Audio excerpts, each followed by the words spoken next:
आज की इस मैथ के कुछ इंपॉर्टेंट क्वेश्चन को सॉल्व कराऊंगा, ठीक है। और सभी क्वेश्चन एग्जाम में पूछे गए हैं। तो चलिए अब शुरू करते हैं। और शुरू करने से पहले मैं आपको ये बता देना चाहता हूँ कि जिन लोगों को अगर मैथ्स में अर्थमेटिक पूरा कंप्लीट चैप्टर पढ़ना है तो उन सभी वीडियो की लिंक आपको डिस्क्रिप्शन में मिल जाएगी, या वीडियो के प्लेलिस्ट में जाकर आप वहां से जो टॉपिक पढ़ना है आप पढ़ सकते हैं, ठीक है। पूरा कंप्लीट मैंने आपको अर्थमेटिक पढ़ा दिया है। तो चलिए अब शुरू करते हैं। चलिए क्वेश्चन में पहला देखा जाए, इसमें क्या दिया गया है। एक दुकानदार को 46 रुपए में एक वस्तु बेचने पर 8% नुकसान होता है, तो 6% लाभ के लिए वस्तु का विक्रय मूल्य क्या होगा, इसमें आपसे ये पूछा, ठीक है। देखिए इस क्वेश्चन का मतलब क्या मैं आपको बता रहा हूँ। इसमें ये कहा गया कि कोई दुकानदार है जब किसी वस्तु को 46 रुपए में बेच रहा है तो उससे 8% की हानि हो रही है। अब वह उस वस्तु को कितने रुपए में बेचे ताकि उससे क्या हो जाए, 6% का लाभ हो जाए, ठीक है। तो कैसे आप इसे एक लाइन में सॉल्व करेंगे वो ट्रिक आपको बताने जा रहा हूँ, ठीक है। सबसे पहले ये देखा जाए, जो भी वस्तु रही होगी उसका मूल्य अपने आप में क्या रहा, 100% रहा होगा। जो भी वस्तु रही होगी उसका मूल्य अपने आप में 100% रहा होगा। अगर ये इसमें से 8% क्या कर दे, हानि या कह सकते छूट पे बेच दिया, अगर इसमें से क्या कर दे 8% छूट या हानि पर बेच दिया, तो इसमें से दाम कितने के ले रहा है, ये कह सकते हैं कि दाम कितने के ले रही है, 92% का। और रुपए में कितना ले रहा है, 46 रुपए।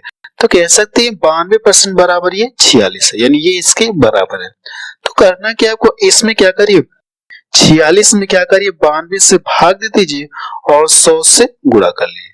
100 से क्यों गुणा करें, क्योंकि उस वस्तु का जो भी क्रय मूल्य रहेगा वो अपने आप पे 100% रहा होगा, तो मैंने इसमें 100 से गुणा कर लिया। ये अगर आप इसे सॉल्व करेंगे तो वस्तु का क्रय मूल्य आपको पता चल जाएगा, यानी 100% वस्तु का क्रय मूल्य आपको पता चलेगा। अब वो चाह क्या रहा है, 6% का लाभ चाह रहा है, तो आपके पास दो तरीके हैं, ठीक है। दो तरीके, इसका इस पूरे का 6% निकाल करके जो भी वस्तु का क्रय मूल्य है उसमें आपको क्या करना, ऐड करना होगा, लेकिन आप इस तरह से नहीं करेंगे। अगर ये 6% का लाभ चाह रहा है तो पूरे का क्या करिए, डायरेक्ट क्या करिए, आप 106% निकाल दीजिए। 106% आप निकाल देंगे, ठीक है। तो डायरेक्ट आपको पता चल जाएगा। देखिए इससे डिवाइड हो जाएगा, अगर इसको डिवाइड कर दूं तो ये कितनी बार में कट जाएगा, 2 बार में। और इसको डिवाइड कर दूं तो कितनी बार में कट जाएगी, 53 बार, 53 बार में ये कट जाएगा। यानी आप बता सकते हैं कि उस वस्तु का विक्रय मूल्य कितना है, 53 रुपए है। तो डी ऑप्शन किसका मैच करा। चलिए अगला क्वेश्चन देखा जाए। क्वेश्चन सेकंड देखा जाए, इसमें क्या दिया गया है। दो संख्याओं के महत्तम समापवर्तक तथा लघुत्तम समापवर्तक का गुणनफल कितना दिया आपको, इतना है। यानी एचसीएफ और एलसीएम का गुणनफल कितना दिया गया, 216 है। यदि एक संख्या 12 है तो इन संख्याओं का अनुपात क्या होगा, यानी दोनों संख्याओं के बीच का रेशियो आपसे पूछा है, जबकि क्वेश्चन मुझे क्या एक ही संख्या पता है, तो दूसरी संख्या आप कैसे पता करेंगे। आपको एक फार्मूला पता है कि पहली संख्या इंटू दूसरी संख्या इक्वल टू क्या होता है, एलसीएम गुणे एचसीएफ होता है। तो उस फार्मूले के अकॉर्डिंग हम लोग दूसरी संख्या प्राप्त कर लेंगे। तो आप कर लीजिए, पहली संख्या इंटू दूसरी संख्या equal to LCM into HCF, ये तो होता है। इसी के अकॉर्डिंग हम लोग क्या करेंगे, सेकेंड नंबर प्राप्त करेंगे। पहली संख्या कितनी दी गई है, 12 और दूसरी संख्या आपको प्राप्त करना है। इन दोनों का गुणनफल कितना दिया गया, क्वेश्चन में 216 दिया गया, 216।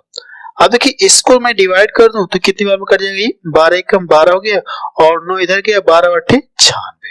दूसरी संख्या आपको पता चल गई, दूसरी संख्या कितना है, 18 है। दूसरी संख्या कितना है, 18 है। लेकिन पूछा क्या हमसे, पहली और दूसरी संख्या के बीच में क्या पूछा, अनुपात पूछा।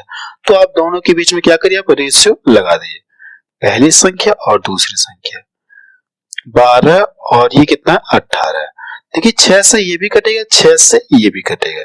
काटने के बाद आपको ये रेशियो आपको मिलेगा। ये इसका आंसर आ गया। तो देखिए कौन सा ऑप्शन इसका मैच करा, डी ऑप्शन इसका मैच करा। चलिए अगला क्वेश्चन देखा जाए। क्वेश्चन में थर्ड देखा जाए, इसमें क्या दिया गया है, कितने प्रतिशत प्रतिवर्ष की साधारण ब्याज दर पर 1800 रुपए की राशि 10 वर्षों में 2700 हो जाएगी, इसमें आपसे ये पूछा, ठीक है। देखिए इस क्वेश्चन को क्या पता है, मूलधन पता है और ये क्या है, मिश्रधन है। ये क्या आपका इतना, यानी मिश्र धन है। इतना, ये राशि 10 वर्षों में इतना हो जा रही है। किस दर से हो रही है वही दर आपसे पूछा है, रेट आपसे पूछा है। अगर ये मिश्र धन है तो अगर मैं इसको यहां से घटा दूं तो क्या मुझे पता चल जाएगा, ब्याज पता चल जाएगा। ठीक है, ब्याज पता चले, साधारण ब्याज आपको पता चलेगा, सिंपल इंटरेस्ट। ठीक है, क्योंकि मिश्र धन बराबर होता है क्या, मूलधन प्लस ब्याज होता है। अगर ये क्या मूलधन इसमें से घटा लो तो मुझे क्या मिलेगा, सिर्फ ब्याज पता चल जाएगा। अब देखिए मुझे क्या पता चल गया, ब्याज पता है, मूलधन पता है, टाइम पता है। तो हमसे पूछा रेट पूछा है, तो साधारण ब्याज बराबर क्या फार्मूला होता है, सिंपल इंटरेस्ट। साधारण ब्याज बराबर क्या होता है, मूलधन गुणे दर गुणे समय और पूरी का बटा कितना होता है, 100 होता है। या आप इसको ऐसा भी लिख सकते हैं, PRT अपॉन 100। ये SI बराबर फार्मूला होता है। इसमें रख के सॉल्व कर लीजिए। ठीक है, SI का मान कितना दिया गया है, 900 है, और मूलधन कितना है, ये 1800 है। रेट आपसे पूछा है, आप इसको इसी तरह से छोड़ दिए। टाइम कितना दिया गया, 10 वर्ष, और बटा कितना हो जाएगा, ये 100। इतना क्लियर है। अगर मैं इसको यहां से डिवाइड कर दूं, ये 2 बार में कट जाएगा। एक जीरो से ये कट गया, और इसको यहां से डिवाइड कर दूं तो 5 बार में कट जाएगा। देखिए इधर कितना, ऊपर R बच गया और नीचे 5 बचा, और इधर कितना 1 कह सकते बचा है। इसका गुणा इधर कर लीजिए और इसका गुणा 3 में कर लीजिए। ठीक है, तो R इक्वल टू कितना मिल जाएगा, 5%। रेट आपको पता चली कितनी है, 5% है। रेट आपको पता चली, ये इसका आंसर आ गया। तो पहला ऑप्शन किसका मैच करा। ठीक है, जिन लोगों को अगर सिंपल इंटरेस्ट टॉपिक पूरा कंप्लीट पढ़ना है तो मैंने पढ़ा दिया है, लिंक आपको डिस्क्रिप्शन में मिल जाएगी, या वीडियो के प्लेलिस्ट में जाकर आप वहां से भी आप पढ़ सकते हैं। चलिए अगला क्वेश्चन देखा जाए। क्वेश्चन 4 देखा जाए, इसमें क्या दिया गया है, राम एक काम 5 दिनों में कर सकता है, जबकि हरि अकेले वह काम 6 दिनों में कर सकता है। यदि वे साथ मिलकर वह काम करते हैं तो उससे कितने दिनों में पूरा करेंगे, इसमें आपसे ये पूछा। ठीक है, वैसे इस क्वेश्चन को आपको फिगर द्वारा बना के समझा सकता हूं, लेकिन कोई मतलब नहीं समझाने का। ठीक है, डायरेक्ट आप सॉल्व करिए। आप यहां से देखिए क्वेश्चन में क्या कहा गया, राम एक काम को कितने दिन में करने के लिए कह रहा है, 5 दिन में करने के लिए कह रहा है। और हरि कितने दिन में करने के लिए कह रहा है, ये हरि उसी काम को, हरि को हम एस से इंडिकेट कर दे रहे हैं। ठीक है, 6 दिन में करने के लिए कह रहा है। अब करना क्या, आपको इन दोनों का एलसीएम आपको निकालना है। ठीक है, ऐसा करने के बाद अब इन दोनों का एलसीएम आपको निकालना है, तो एलसीएम कितना आ जाएगा, 30 आ जाएगा। जैसे आप एलसीएम लेंगे आपको क्या पता चल जाएगा, टोटल वर्क कितना आपको ये पता चल जाएगा। ठीक है, टोटल कार्य कितना आपको ये पता चल जाएगा। एलसीएम लेने के बाद करिए क्या, इससे भाग दीजिए, 6 बार जाएगी, इससे भाग देंगे, भाग कितनी बार जाएगी, 5 बार जाएगी। ऐसा करने के बाद मुझे ये पता चल गया कि राम एक दिन में 6 काम करा, हर एक दिन में 5 काम करा। तो पूछा कि वे साथ मिलकर, यानी अगर दोनों को एक साथ कार्य मिलकर करें, दोनों एक साथ मिलकर कार्य करें तो कार्य कितने दिन में पूरा होगा, इसमें आपसे ये पूछा। दोनों मिलकर एक दिन में 11 काम करेंगे, एक दिन में 11 काम करेंगे, और करना कितना, 30। तो करिए कि आप इसको इससे इसमें क्या करिए, भाग दे दीजिए। इससे क्या करिए, आप इसमें भाग दे दीजिए। फिलहाल आंसर देखिए इसी फॉर्मेट में दे दिया गया, आप इसको इसी तरह से छोड़ दिए। ठीक है, वैसे आप इसे डिवाइड कर सकते हैं, लेकिन आंसर इसी फॉर्मेट में दिया है, तो आप इसको इसी तरह से ही छोड़ देंगे। ये इसका आंसर आ गया। तो डी ऑप्शन किसका मैच करा। चलिए अगला क्वेश्चन देखा जाए। क्वेश्चन 5 देखा जाए, इसमें क्या दिया गया है, रवि और सुमन का वेतन 2:3 के अनुपात में है। यदि प्रत्येक के वेतन में 3000 रुपए की वृद्धि हुई है तो नया अनुपात 35:50 हो जाता है।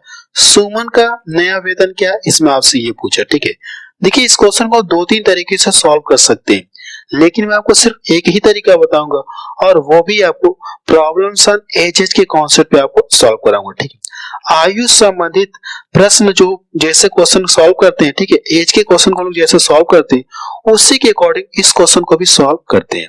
लेकिन इस क्वेश्चन को सॉल्व करने से पहले आपको 1 या 2 क्वेश्चन आपको एज का क्वेश्चन आपको सॉल्व करा दे रहा हूँ। ठीक है, एज का क्वेश्चन आपको सॉल्व करा दे रहा हूँ ताकि आपको ये पूरी तरह से समझ में आ जाए। ठीक है, तो सबसे पहले आपको 1 या 2 क्वेश्चन आपको एज से रिलेटेड क्वेश्चन को सॉल्व करा दे रहा हूं। ठीक है, जैसे देखिए क्वेश्चन यहाँ पे है, विशाल तथा शेखर की वर्तमान आयु का अनुपात क्रमशः कितना दिया गया, 14:17 है।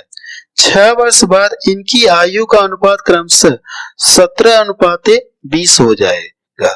तो शेखर की वर्तमान आयु कितनी है, इसमें आपसे ये पूछा। ठीक है, आप इस क्वेश्चन को ध्यान से देखिएगा क्योंकि इसी कॉन्सेप्ट के आधार पर उस क्वेश्चन को हम लोग सॉल्व करेंगे, क्वेश्चन नंबर 5 को सॉल्व करेंगे।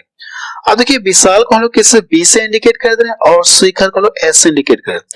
दोनों की वर्तमान आयु का रेशियो कितना दिया गया, कितना दिया गया, 14:17 दिया गया। तो आप लिख लीजिए 14:17 दिया गया। वैसे आप इस क्वेश्चन को सिर्फ देखकर भी आंसर आप बता सकते हैं। ठीक है, बिना पेन और पेपर के भी सॉल्व कर सकते हैं। ठीक है, मैं अभी आपको बताऊंगा। फिर क्या कहा गया, ये रेशियो कब का, ये वर्तमान का है। इतना क्लियर है। फिर क्या कहा गया, 6 वर्ष बाद इनकी आयु का अनुपात इतना हो जाएगा। तो आप कर लीजिए 17 कितना हो जाएगा, 20 हो जाएगा 6 वर्ष बाद। इतना क्लियर है। अब देखिए जो भी टाइम दिया रहता है हम इसको क्या करते हैं, साइड में लिखते हैं। जो भी टाइम दिया रहता है हम इसको साइड में लिखते हैं। इसके बाद हम लोग क्या करेंगे, यहां से अंतर करेंगे और यहां से अंतर करेंगे। अगर आप यहां से अंतर करेंगे तो 14 3 कितना होता है, 17, 3 का अंतर मिलेगा। कितने का डिफरेंट मिलेगा, 3 का मिलेगा। यहां से कितने का डिफरेंट मिलेगा, 3 का मिलेगा। हम देख रहे हैं डिफरेंट क्या है, समान है। डिफरेंट क्या है, सेम है। अगर डिफरेंट सेम है तो हम लोग कहेंगे 3 रेशियो बराबर कितना हो गया, 6 वर्ष। 3 रेशियो बराबर कितना, 6 वर्ष। और मुझे चाहिए कि 1 रेशियो का मान। अगर 3 रेशियो बराबर 6 है तो 1 रेशियो बराबर कितना हो जाएगा, 2 वर्ष होगा। इतना क्लियर है कि नहीं क्लियर। इससे क्या करिए, आप इसमें भाग दे तो 1 रेशियो का मान आपको पता चले। अगर देखिए मुझे 1 रेशियो का मान पता चल गया और पूछा कि हमसे शेखर की वर्तमान आयु, पूछा नहीं, ये शेखर है। अब यहाँ पे देखिए वर्तमान, ये ऊपर वाला वर्तमान का रेशियो है। ठीक है, अगर 1 रेशियो का मान आपको पता चल गया तो शेखर रेशियो में कितना है, 17 है। जबकि 1 रेशियो बराबर 2 है तो इसका लाके आप इसमें गुणा कर दिए। जब इसमें गुणा करेंगे तो 17 गुणे 2 इक्वल टू कितना हो जाएगा, ये 34 वर्ष हो जाएगा। ये इसका आंसर आ गया। यानी आप बता सकते हैं कि शेखर की वर्तमान आयु कितनी है, 34 वर्ष है। इस तरह से आप इसे सॉल्व करेंगे तो इसका सी ऑप्शन सही हो जाएगा। चलिए एक क्वेश्चन और देखते हैं। ठीक है, अगर ये अंतर समान ना हो, क्योंकि जो क्वेश्चन नंबर 5 है उसमें अंतर समान नहीं है। ठीक है, यहाँ पे तो मैंने आपको अंतर समान करके दिखा दिया, लेकिन एक क्वेश्चन और एज वाले को सॉल्व करते हैं अगर ये अंतर समान न हो, क्योंकि जो क्वेश्चन नंबर 5 है वहां पे अंतर समान नहीं है। देखिए अब इसमें क्या कहा गया, समीना तथा सुहाना की आयु का अनुपात 7:3 है। 6 वर्ष बाद इनकी आयु का अनुपात 5:3 होगा। तो इनकी आयु में अंतर है, इसमें आपसे ये पूछा है। इनकी आयु में अंतर है, इसमें आपसे ये पूछा है। तो सबसे पहले समीना को हम एस ए से इंडिकेट कर दे रहे हैं और सुहाना को एस यू से इंडिकेट कर दे रहे हैं। सुहाना को इससे इंडिकेट कर दें। दोनों के बीच का रेशियो कितना दिया गया, 7:3 है। और है का मतलब क्या, वर्तमान की बात हो रही, वर्तमान की बात हो रही। ठीक है, वर्तमान की बात हो रही। फिर क्या कहेगा, 6 वर्ष बाद रेशियो ये हो जाएगा। 6 वर्ष बाद रेशियो कितना हो जाएगा, इतना हो जाएगा। आप लिख ले 6 वर्ष बाद। अब जो भी टाइम दिया रहता है हम इसको क्या करते हैं, साइड में लोग लिख लेते हैं। यहां से अंतर करेंगे तो 2 का अंतर मिलेगा और यहां से अंतर करेंगे तो 0 का अंतर मिलेगा। इस बार देखिए अंतर समान नहीं है। पिछले वाले क्वेश्चन में अंतर समान था, यहाँ पे अंतर समान नहीं है। तो मुझे करना है क्या, अंतर समान करना है। किसी तरह से क्या करना, अंतर समान करना है। कैसे करेंगे मैं बता रहा हूं। ठीक है, आपको करना है कि इसमें से जो बड़ा होगा उसमें से घटा लीजिए। अगर 7 में से 3 घटाएंगे तो 4 मिलेगा। इसमें से घटाएंगे 5 में से 3 तो कितना मिलेगा, 2 मिलेगा। घटाने के बाद करना है कि आप 3 में गुणा करिए। इसका गुणा इन दोनों में कर लीजिए और इसका गुणा इन दोनों में करना है।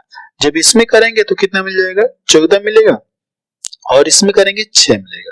इसका गुणा इसमें करेंगे तो 20 हो जाएगा और इसका गुणा इसमें करेंगे कितना हो जाएगा, ये 12 हो जाएगा। इतना क्लियर है। अब ये 6 वर्ष दिया तो आप लिख लीजिए। अब देखिए अंतर समान हो गया होगा, चेक कर लीजिए घटा के, तो 6 हो गया और यहां से भी 6 का डिफरेंट, अंतर समान है। तो हम लोग कह सकते हैं 6 रेशियो बराबर 6 वर्ष। तो 1 रेशियो बराबर कितना हो जाएगा, 1 रेशियो बराबर कितना हो जाएगा, 1 वर्ष हो जाएगा। इतना क्लियर है।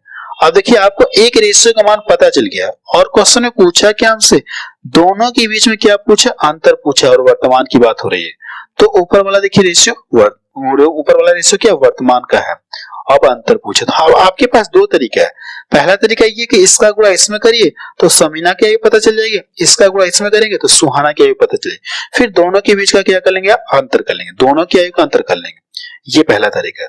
दूसरा तरीका ये कि आप डायरेक्ट क्या करिए, यहीं से रेशियो में डायरेक्ट अंतर कर ले।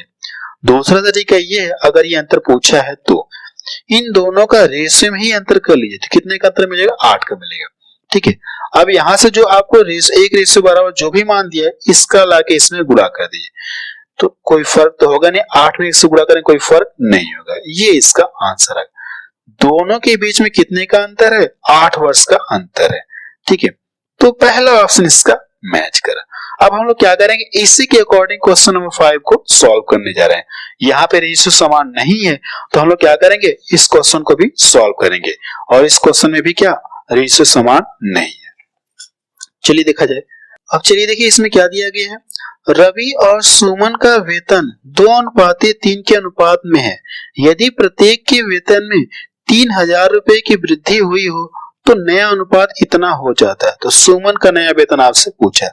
हम लोग क्या करेंगे, एज के कॉन्सेप्ट पे सॉल्व करने जा रहे हैं। ठीक है, सबसे पहले ये क्या दिया है, वेतन का अनुपात दिया रवि और ये सुमन, दोनों के बीच का रेशियो कितना दिया गया, 2:3। ठीक है, फिर क्या कहा गया, यदि प्रत्येक के वेतन में 3000 रुपए की वृद्धि कर दी जाए तो इतना हो जाएगा अनुपात। ठीक है, इतना हो जाता है अनुपात। आप कर लीजिए 35 अनुपात कितना, ये 50। 35 अनुपात कितना है, 50 है।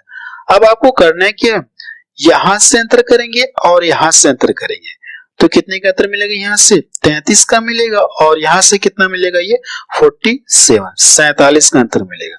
हम देख रहे हैं अंतर समान नहीं है और मुझे चाहिए कि अंतर समान करना है किसी तरह से।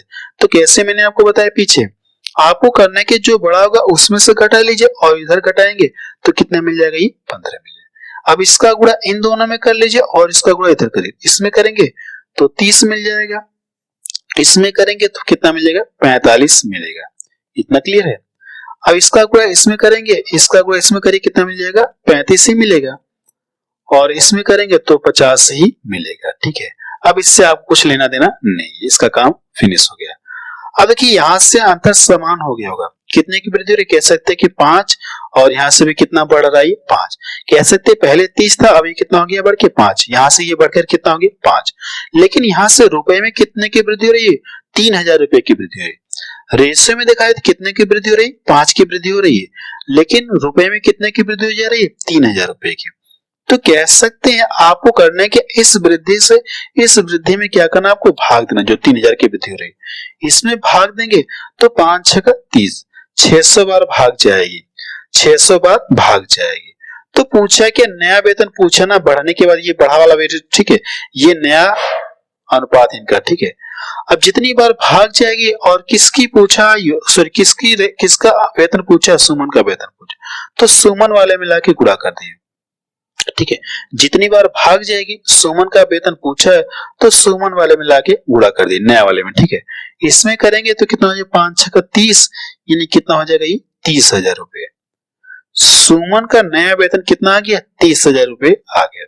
ये इसका आंसर आ गया। तो सी ऑप्शन के इसका मैच करा। चलिए अगला क्वेश्चन देखा जाए।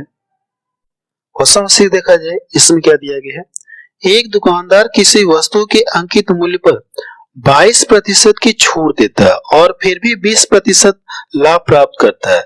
यदि वस्तु की लागत मूल्य यानी वस्तु का क्रय मूल्य कितना दिया, 520 रुपए है, तो उसका अंकित मूल्य क्या होगा। इसमें आपसे ये पूछा, वस्तु का लागत मूल्य आपको दिया है, पूछा क्या वस्तु का अंकित मूल्य आपसे पूछा है।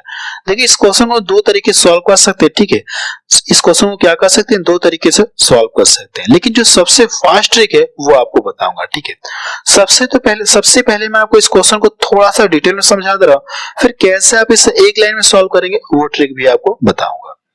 देखिए अगर मैं मान लो, यानी ये क्या दिया है, क्रय मूल्य तो दिया ही 520। अब ये कहा अंकित मूल्य पर 22% की छूट दे रहा नहीं है। अगर मैं मान लो ये क्या अंकित मूल्य इस तरह से दिखा दे रहा, दुकानदार अंकित मूल्य इस तरह से कुछ दिखा दिया, बट मुझे नहीं पता कितने रुपए अंकित कर रहा और यही पूछा हमसे।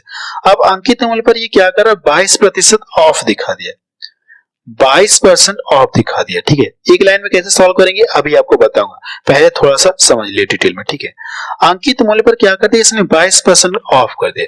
जब इसे बेच रहा है, जब इसे कुछ रुपए में बेच रहा है तो फिर भी इसे क्या हो जा रहा है 20% का लाभ हो जा रहा है। यानी इसके अकॉर्डिंग क्या हो जा रहा है, क्रय मूल्य के अकॉर्डिंग इससे क्या हो जा रहा है 20% का लाभ हो रहा है। 20% लाभ, ये मूल्य तो अपने आप 100% है। अगर आप इसका डायरेक्ट क्या करिए 120% निकाल लीजिए तो हमको वो मूल्य पता चल जाए कितने रुपए में उसने बेचा। ठीक है, छूट देने के बाद कितने रुपए में बेचा वो मूल्य मुझे पता चल जाएगा। तो आपको करना है कि 520 का क्या करिए डायरेक्ट क्या करिए 120% आप निकालिए। अब देखिए मुझे वो मूल्य पता चल गया कि उसने अंकित मूल्य पर जो 22% छूट देने के बाद कितने रुपए में बेचा, इतने रुपए में बेचेगा। सॉल्व करेंगे तो आपको पता चल जाएगा। लेकिन आप इससे क्या करेंगे, देखिए जो भी अंकित मूल्य रहा होगा वो अपने आप 100% रहेगा। अगर ये इसमें से 22% छूट दे दिया तो दाम कितने के लिए रही है, दाम कितने के लिए रहा आप इसको यहां से घटा लिए, 78% का दाम ले रहा। अगर अंकित मूल्य की बात की जाए, अंकित मूल्य अपने आप 100% होगा।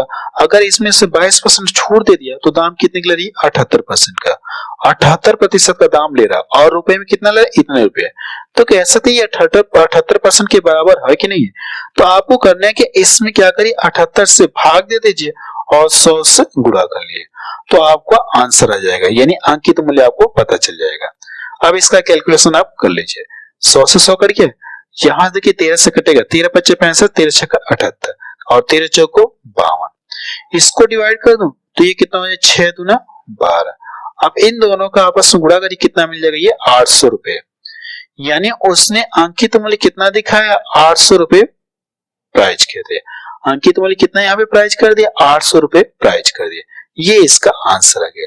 अब आप इसे एक लाइन में कैसे सॉल्व करेंगे वो भी आपको बताने जा रहा हूं। ठीक है, ठीक है, ये तो मैंने आपको पूरा डिटेल में बता दिया, लेकिन आप एग्जाम में ऐसे फिगर वगैरह बना के नहीं सॉल्व करेंगे, डायरेक्ट सॉल्व करेंगे। अब देखिए कहा कि अंकित मूल्य पर 22% की छूट देने के बाद फिर भी दुकानदार को 20% का लाभ हो रहा है, जबकि क्रय मूल्य हमको पता है। अगर ये क्रय मूल्य पता है इसी पर तो 20% का लाभ हो रहा है। तो आपको करना है क्या, एक लाइन में कैसे सॉल्व करेंगे वो आपको बता रहा हूं। ठीक है, थोड़ा ध्यान से देखिए। 520 का क्या करिए 20% का लाभ हो रहा है तो इसका क्या करिए अपने आप 100% है।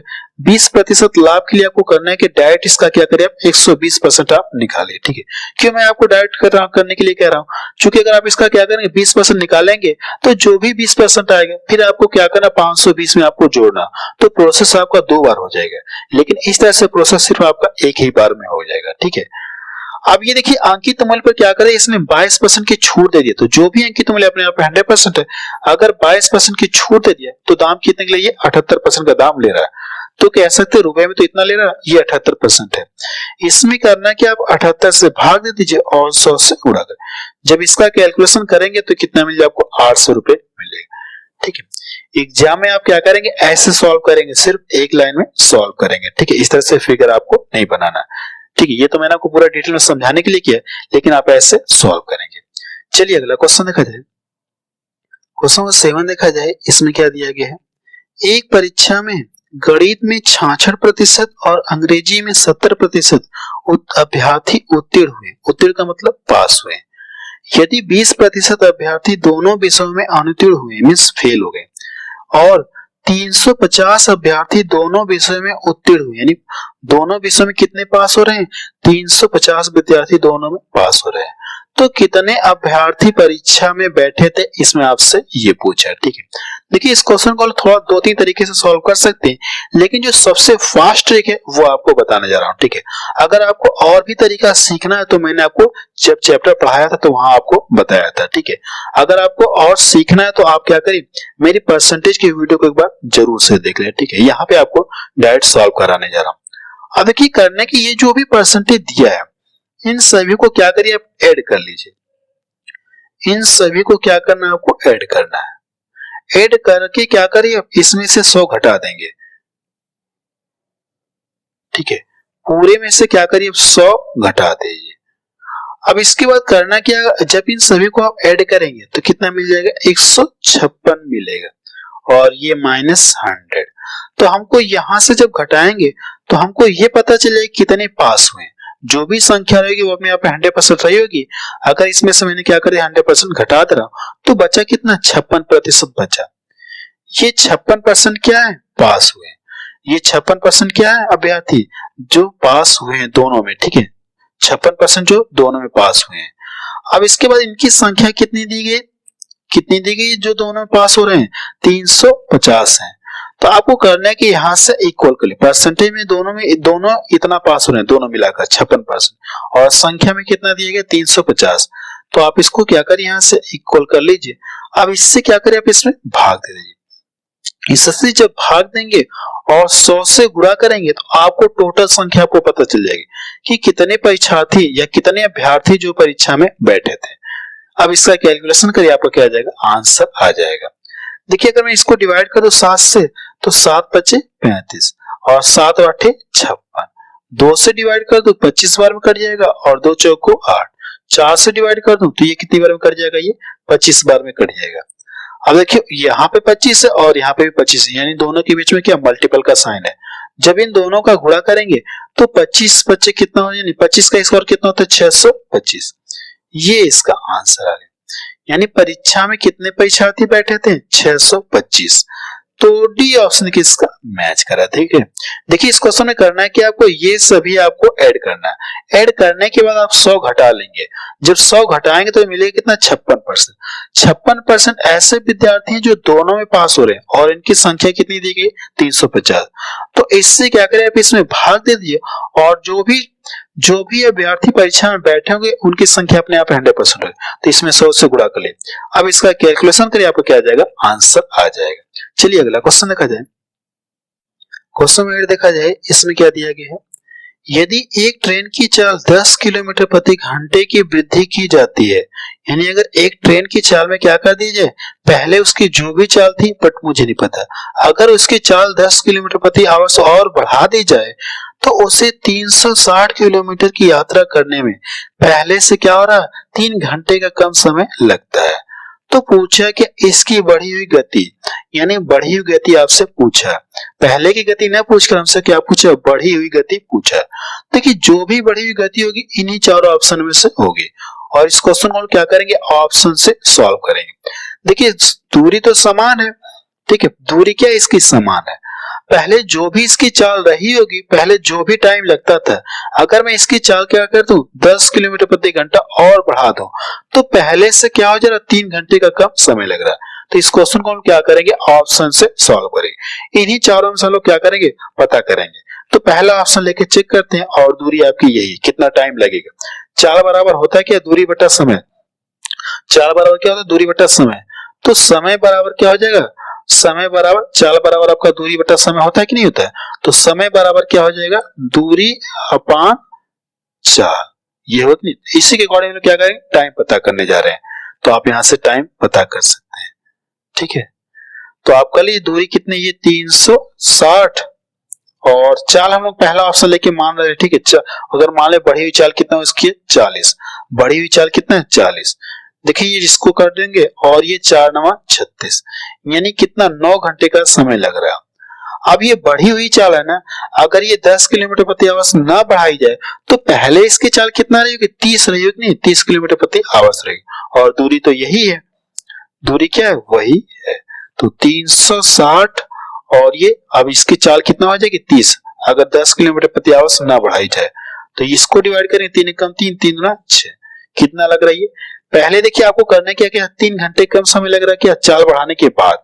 तो मैं देख रहा हूं यहां से देखिए 3 का डिफरेंट मिल रहा है, ठीक है, 3 का डिफरेंट मिल रहा है।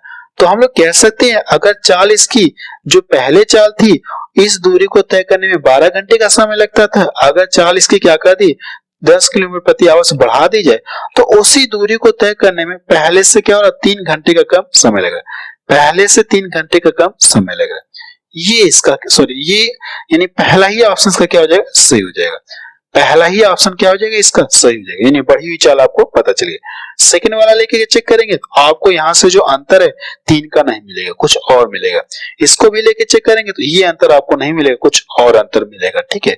तो इस तरह से पहला ऑप्शन का क्या हो जाएगा, सही हो जाएगा, ठीक है। चलिए नेक्स्ट क्वेश्चन देखा जाए।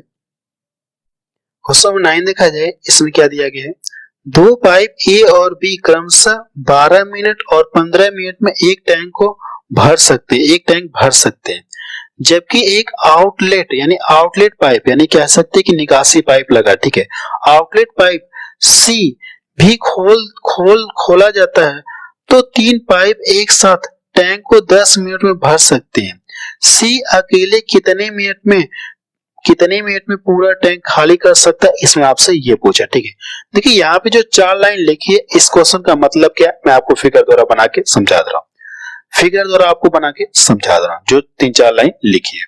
देखिए अगर ये कोई टंकी है पर 2-3 नल है, ठीक है। पहला नल ए है, इसे कितने समय में भरने के लिए कह रहा है, ये 12 मिनट में भरने के लिए कह रहा है। पहला नल इसे 12 मिनट में भर देगा। और जो दूसरा नल है इसे यानी दूसरे नल का नाम क्या है, बी है, ये कितने मिनट में भरने के लिए कह रहा है, 15 मिनट में भरने के लिए कह रहा है। 15 मिनट में भरने के लिए कह रहा है। देखिए अब कहा क्या है, एक आउटलेट पाइप यानी यहां से क्या एक निकासी पाइप लगा है और इसका नाम क्या है, सी। ये निकासी पाइप है। जब खोल दिया जाता है यानी क्या करते हैं, इसे भी खोल दिया जाता है, ठीक है। एक आउटलेट पाइप सी जब इसे खोल दिया जाता है, ठीक है, तो तीनों पाइप एक साथ टैंक को 10 मिनट में भर सकते हैं। कहने का मतलब ये, अगर ये भी चले और ये खाली करने वाला नल भी क्या करते खोल दिया जाए, तीनों नल अगर खोल दिया जाए तो टंकी तब कितने समय में भरेगी, ये 10 मिनट में भरेगी, 10 मिनट में भरेगी। तो पूछा कि सी अकेले कितने मिनट में टैंक को खाली करेगा, इसमें आपसे ये पूछा। अगर ये पानी पूरा भर जाए, अगर मैं इन दोनों नल को बंद कर दूं तो सी इसे कितने टाइम में खाली करेगा, इसमें आपसे यही पूछा है, ठीक है।